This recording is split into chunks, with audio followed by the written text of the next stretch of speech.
Good morning, everyone. It's such a pleasure to be here. Thank you for having me. Words can't express how much love, appreciation, and respect I have for JDP and for your work. My presentation, let's see if the PowerPoint, where are our tech friends? There we go, excellent. I have three objectives. One is to talk about a binational secular democratic state in Israel-Palestine that I envision, also to talk about the need for Jewish-Palestinian solidarity, but also to bring in my personal experience and to focus on the interpersonal. One of my experiences with time has been that sometimes people with the most excellent political positions tend to not be the most ethical people in their interpersonal relations. So, and the lights have gone out on that note. So, Do you want the lights up? I think just a little bit more up with the lights. It's up to you guys. Okay, so I'll just keep going. Yeah, we're working, just relax. So the theme of our plenary is visions of freedom. And when I think about my visions of freedom, I think about my aunt Leila Atshan. Let me tell you a little bit about Leila very quickly. She was born completely blind. She's been completely blind her whole life. To a Palestinian refugee family, born a girl. No one believed in her, literally. And she finished middle school, high school back home in Palestine. People were shocked. She made it to Birzeit University back home. She got a scholarship to Rutgers, studied psychology for her graduate studies, went to Harvard, returned to Palestine to work as a psychologist, and then directed psychosocial services for the UN. And she blew everyone's breath away, and she's a swimmer, a horseback rider, a musician. She has an infectious sense of humor. She's a hardcore feminist, doesn't believe in the institution of marriage. She's remarkable. So she's really my inspiration, and when I think about visions of freedom, I think about how Leila has taught me that even though she can't see, literally, she has a remarkable vision. And so she taught me the difference between envisioning and seeing, and the difference between optimism and hope. That optimism is more about optics, it's more about complacency with existing reality, but to have a vision is to have hope in a reality that is yet to be seen. And so she's also taught me that when we think about freedom, of course the freedom at the national and political level is important, but freedom at the personal and individual level, at the private level, is also important. And I learned that through my activism in the LGBTQ Palestinian movement, as we struggle against Zionism, but also against homophobia, patriarchy, misogyny, and we're inspired by the Palestinian feminist movement. So our analysis is intersectional, but one that connects rights at the civic political level, socioeconomic level, but also at the personal and individual level. So the struggle for freedom is also a struggle for humanity, to reclaim one's own humanity amidst oppression, to preserve one's spirit even as you are dehumanized and under occupation and captivity, but also to see the humanity in your oppressor and captor, to learn to hate the system and structures that deny your freedom, but to have love and compassion for the human beings who are complicit in your denial of freedom.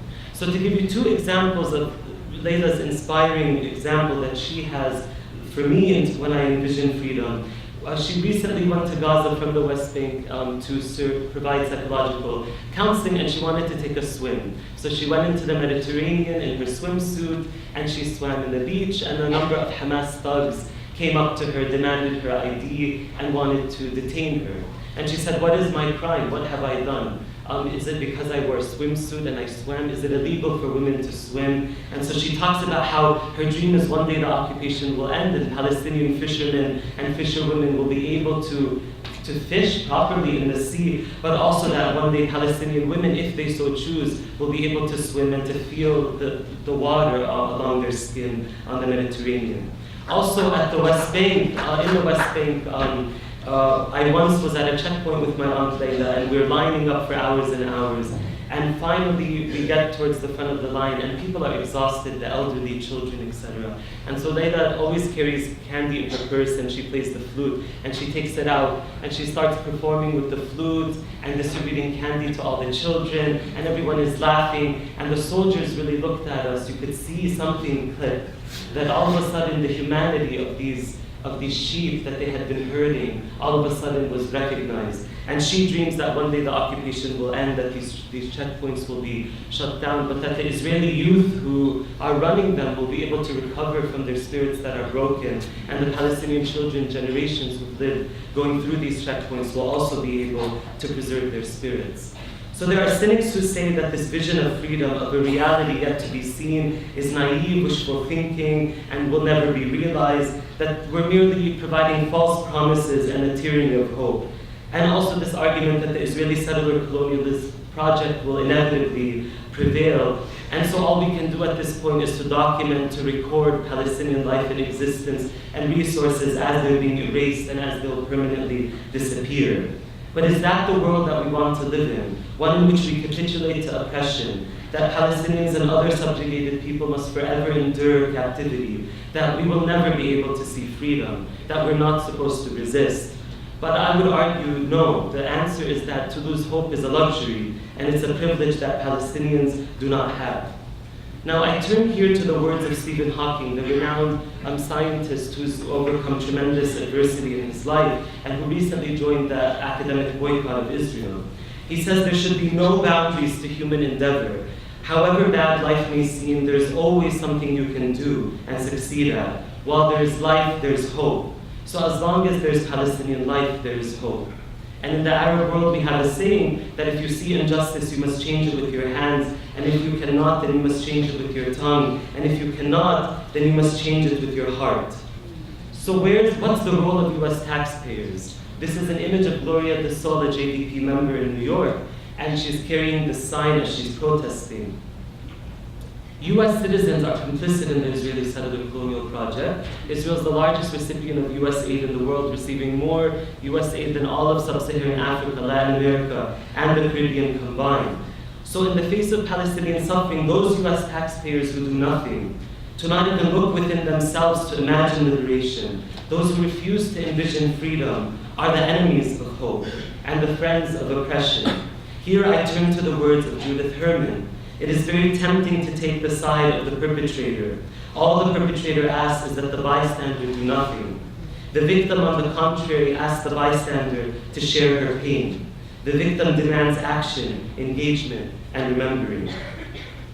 Now, I recognize that the reality now in Israel-Palestine is devastating. In the diaspora, as you can see this image in the Yarmouk refugee camp in Syria, thousands of people lining up at a UN food distribution queue waiting for basic food, and Palestinian refugees waiting to exercise their right under international law to return to their homes and their lands.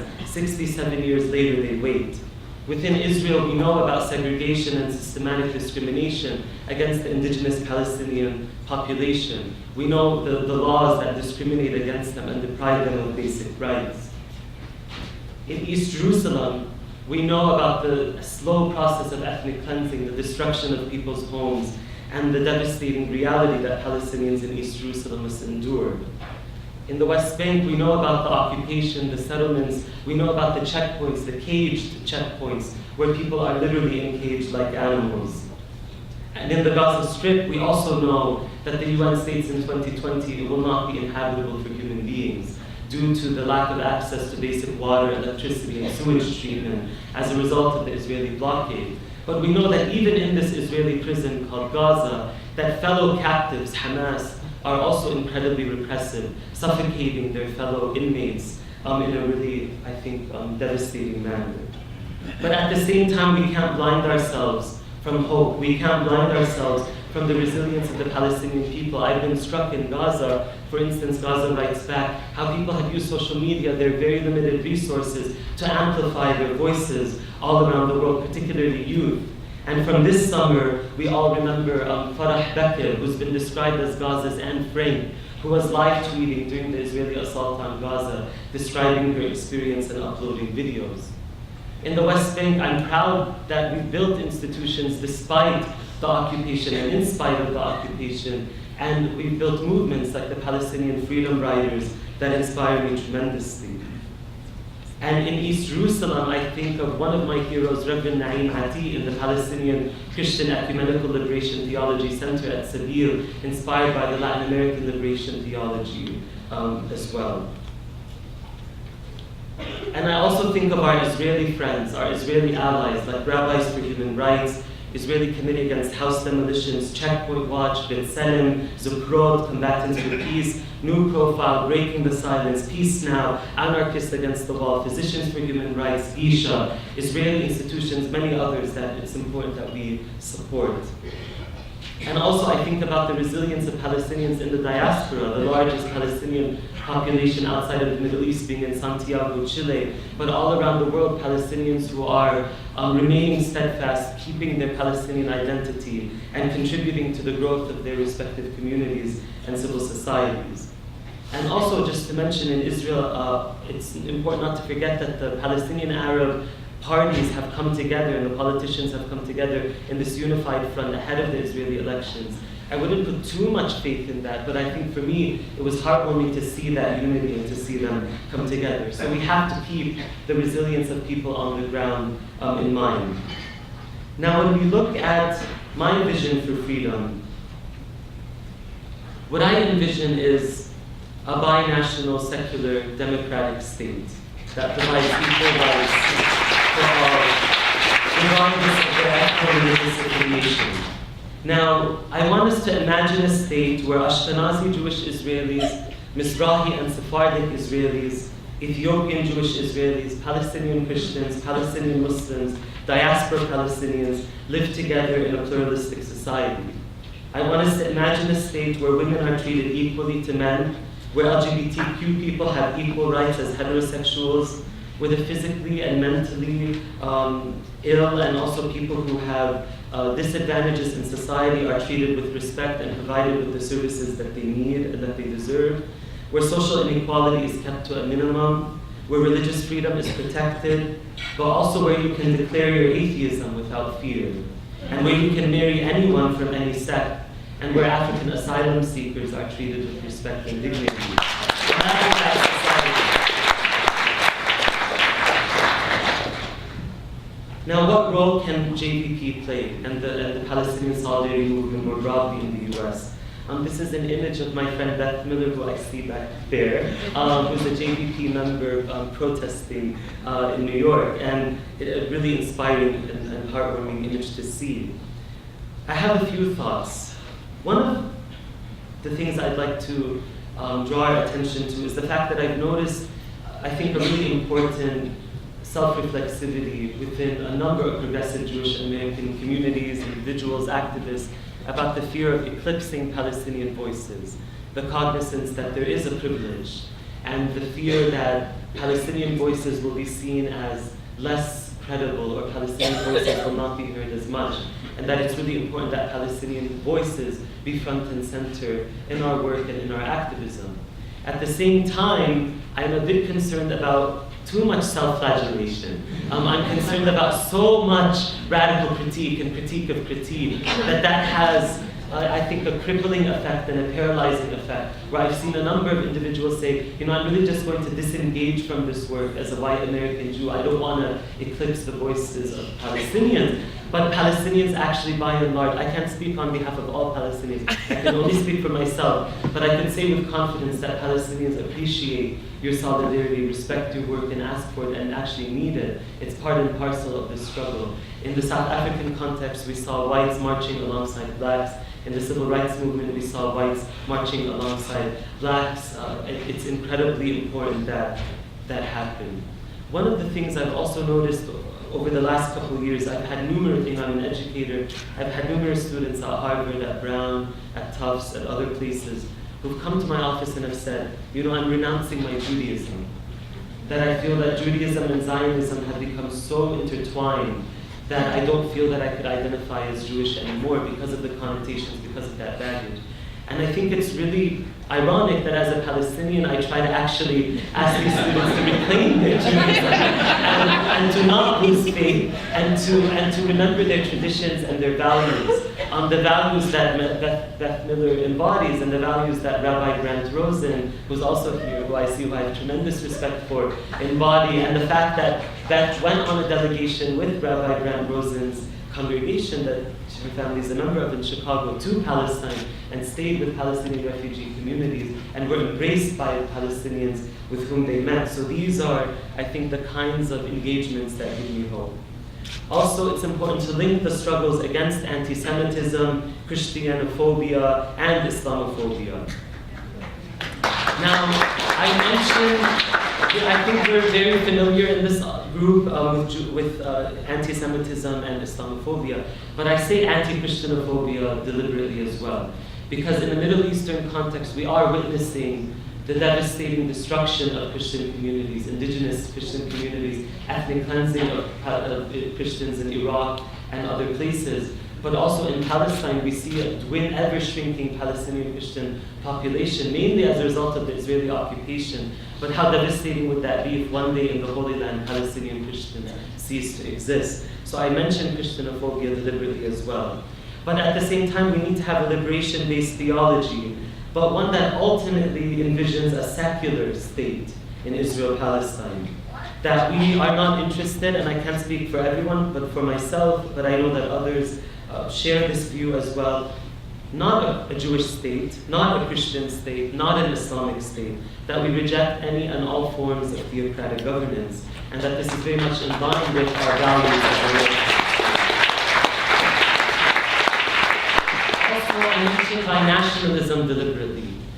Sometimes I am concerned when I see within Palestinian society and the movement more broadly the parallels to colonial Algeria and the anti-colonial struggle in Algeria and the use of violence, but also of arguing that the French need to return to France. The assumption then, when applied to the Israeli-Palestinian context, is that the Israelis, all Israelis, have a France to which they can return. But what about the Mizrahim and the Sephardim? What about a 23-year-old Jewish Israeli Iraqi whose grandparents came from Baghdad? Is she to return to Iraq? That's a death sentence. And I think that as Palestinians and as allies, we have to have compassion for all Israelis, including the Mizrahim and the Sephardim. And so easily, for those of European origin, especially in Jewish communities, it's easy to say, well, I'm not Zionist, I don't have anything to do with Israel-Palestine, I don't want to live there. And the assumption that most Israelis have other passports and other places they can go to, but that erases, it elides the experiences, especially of the Mizrahim and the Sephardim, who we will have to live with as Palestinians, as neighbors and as equals. I also invite us to think about renouncing violence and all forms of violence. But as we do that, to make sure that we don't draw moral equivalences between the violence of the occupier and the violence of the occupied, the violence of the colonizer and the violence of the colonizer. There is no moral equivalence. That being said, when Palestinians invoke the right to use violence, to say that under international law and occupied people have the right to use violence, Israelis will use international law to justify the use of violence, that as a state they have the right to protect themselves, self-defense. That often obfuscates the violations of international law and the erosion of the category of the civilian that we see for Israelis and Palestinians. And the fact that when Hamas launches rockets indiscriminately, this is a violation of international law, and Israel's disproportionate use of violence, I mean, leveling entire communities, etc., is contrary to international law as well. But just because it's legal under international law does not make it ethical. And that's where maybe it's my Quaker indoctrination, but I'm committed to non-violence. Also, I want to, as we talk about violence, just very quickly, to say that it breaks my heart when I see images of the 4 Palestinian boys playing soccer in the Gaza shore who are tragically killed. But it also breaks my heart to see Daniel Tregerman, a 4-year-old Israeli boy, killed this summer as a result of the violence and the conflict. And when I looked into Daniel's eyes and I saw his picture, it reminded me of my own nephew, Ilyas. I mean, just they look so similar. And it breaks my heart to see the loss of life of any human life. So I want to say something about Jewish-Palestinian solidarity. We cannot ignore the fact that there are formidable rifts and polarization between Jewish and Palestinian communities. As I was speaking to a Jewish friend a number of days ago saying that I'm coming to the conference to deliver these keynote remarks, he made a joke and he said, what kinds of Jews are these? They're at a conference on a Saturday and they're listening to a Palestinian, and we all started to laugh. But then when the joke sank in, it broke my heart, because I realized that so often Jewish and Palestinian subjects are seen as separate, as divorced, but also antithetical and oppositional to one another. And this erases the experience of Palestinian Jews. Many of them now see themselves as Israeli, but indigenous people to the land of Palestine who are Jewish themselves, for them, Palestinian and Jewish are not contradictory. And that erases the experience of Arab Jews more broadly. And this is why I'm inspired by the work of Ella Shohat, who talks about the Arab Jewish population and the need to recognize their experiences. Where does this come from, this polarization between Jewish and Palestinian communities?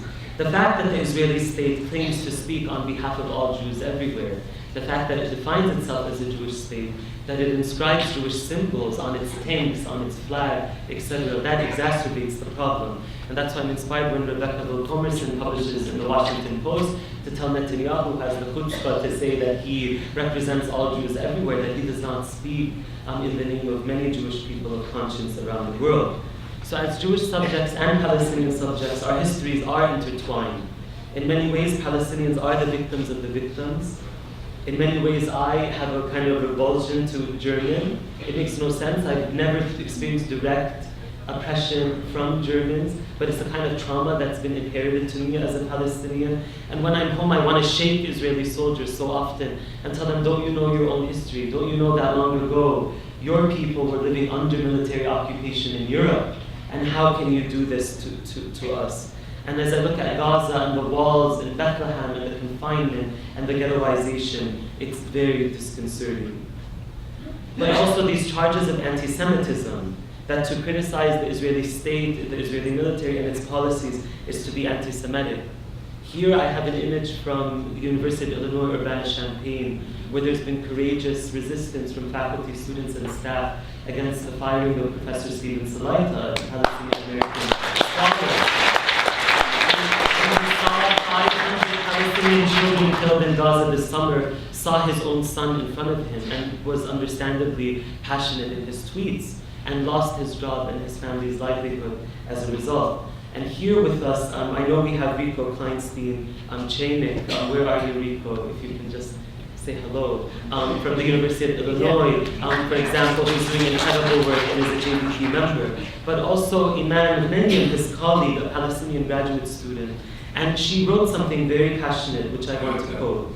She says, if a defense of Palestine and Palestinian rights, or even in some spaces the mention of Palestine is deemed anti-Semitic, can this reasoning be used to make the argument that Palestinian existence overall is an attack on Jewish life? That to be Palestinian is to be anti-Semitic by default? That Palestinian life in itself is anti-Semitic? That the living fact of a certain ethnic group becoming an offense to another ethnic group is to be accepted as plausible logic? And does that mean that as a Palestinian who writes about Palestine, speaks of it, lives in it, swears by it, I have no exit route out of the prison of anti-Semitism, among other prisons? Just for a second, the thought of my existence being inescapably deemed a racist one just threw me off. To live is to be a racist? Is that it?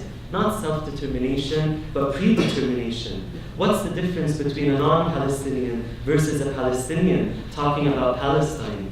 In the first case, the words are considered the offense. In the second, it's beyond words, it's the whole being. Yes, your words offend me, but so is your life. This is no exaggeration. This is a fact of life. When I read her words, I found them to be so powerful, and it broke my heart that we are at a place where even Palestinian existence, our very bodies, are seen as an anti-Semitic threat, as enacting anti-Semitism. But also I want to say that within Palestinian society, I'm also disturbed at the dangerous conflation of Jewish with Israeli, and also this notion that to acknowledge Jewish suffering is in some ways to justify our suffering, that just because the Israeli state has tried to draw upon Jewish suffering in order to justify the oppression of Palestinians, that we can't recognize Jewish suffering. So as an example of this, Mohammed Lijani, a Palestinian professor at Al-Quds University, was forced to resign from Al-Quds University after taking his Palestinian students to Auschwitz. This is only one example where we see that kind of polarization. And I support Boycott, Divestment, Sanctions, BDS, as Sarah Schulman, who's also here, who's really a role model of mine, reminds us we should spell out the acronym so people don't think that it's bondage, domination, and sadomasochism. I support the BDS movement wholeheartedly, but anti-normalization as a current, I think, sometimes can be quite extreme. To the point where any meaningful interaction between Palestinians and Israelis is deemed as suspect and frowned upon. And then you see Amira Haas, the incredible Israeli journalist, recently being kicked out of Birzeit University at a conference. That I found very disturbing. And what this anti-normalization on steroids does in Palestinian society, in the movement, combined with Israeli apartheid, is it reinforces the central logics of Zionism. The central logics are not only of the supremacy of Jewish Israeli life over Palestinian, Christian, and Muslim life, but also the separation between these communities. So that's something that I want to caution us for. So I want to end in my last couple minutes to talk about my own personal experience with Jewish-Palestinian solidarity, and how this lifts my spirit and preserves my spirit, as my Aunt Leila asks of us, to respond to her call for resistance and envisioning freedom. And to say that it's come to a point, I'm 30 now, in my 3 decades so far, I cannot imagine not only our movement without Jewish-Palestinian solidarity, but I cannot imagine my own life without the friendships and deep relationships that we've been able to cultivate across Palestinian and Jewish lines. So here I want to draw our attention to this image of Julia Wedgell, I think, who's here as well. I don't know where Julia Wedgell is. She's an awesome JVP member, and Hannah Brown. They're 2 very dear students, and will become friends soon of mine when they graduate. And this is at a JVP protest. But what's incredible about Emma and Julia is how they really embody that Jewish-Palestinian solidarity. And one of the most beautiful and powerful moments of my life was recently when the JVP chapter at Tufts, in conjunction with the JVP Boston chapter, hosted a Passover Seder, a Shabbat dinner. And the theme of the dinner was Palestinian freedom. And I just sat there seeing over 30 students, Jewish students from across the campus coming together and going through the rituals, but invoking Palestinian freedom all along the way and asking me to participate in that ritual with them. It really warmed my heart. Also, a very dear friend of mine, Hannah Schaefer, who I met in Bethlehem and a refugee camp, as we were both volunteering with youth. And her story is remarkable. Her father fought in the 1948 Arab-Israeli war. He was part of the Israeli military. He was part of the Nakba. And he became a rabbi in the Virgin Islands. That's where she grew up. And she comes from an Orthodox family, quite Zionist family.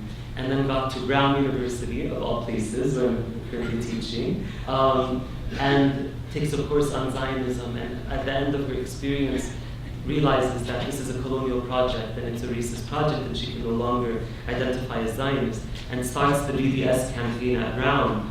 And then after graduation moves to Palestine to volunteer at the refugee camps, having to grapple with the legacy of her father's interventions, and then trying to do what she thinks is the right thing and what is the right thing.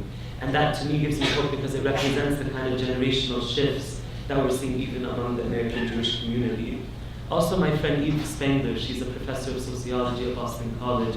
She's Jewish, also a self-described anti-Zionist. And she takes her students to Palestine every Christmas to bear witness. And we've co-led trips together. And recently we were on the bus, and she had a phone call. She was speaking in German. And after she hung up the phone, I asked her, "Oh, you didn't know you spoke German?" And she said, "Yes, I was on the phone with my mother, who lives in New York, who is a Holocaust survivor, who survived from Vienna. And she took the last train out of Vienna, and rescued Jewish children with her as she escaped." And so she said she speaks to her mother every day to check up on her mother. And we're in Palestine, we're on the bus, she just finished speaking German. And she's telling me these things. And then I asked her, well, does your mother know about the work you're doing with youth in Palestine today? And she said, yes. When I told her the work that I was doing, she turned to me and said, now you have your train of children to rescue. And those words will forever be with me. And I'll close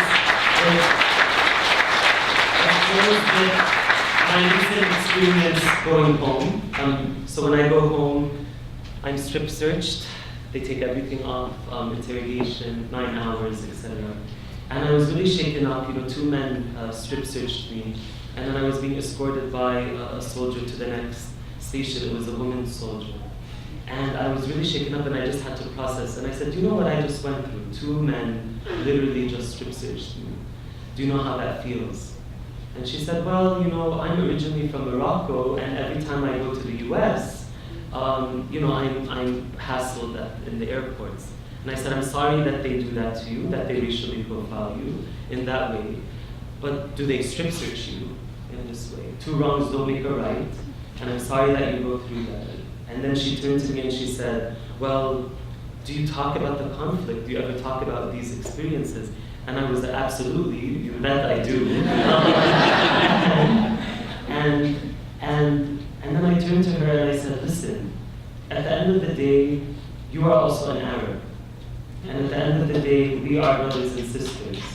And I said, at the end of the day, one day we will live together in this land as equals. And then she turned to me and you could see that light bulb go off in her head and she said, do you really think so? And I said, I know so. Thank you so much.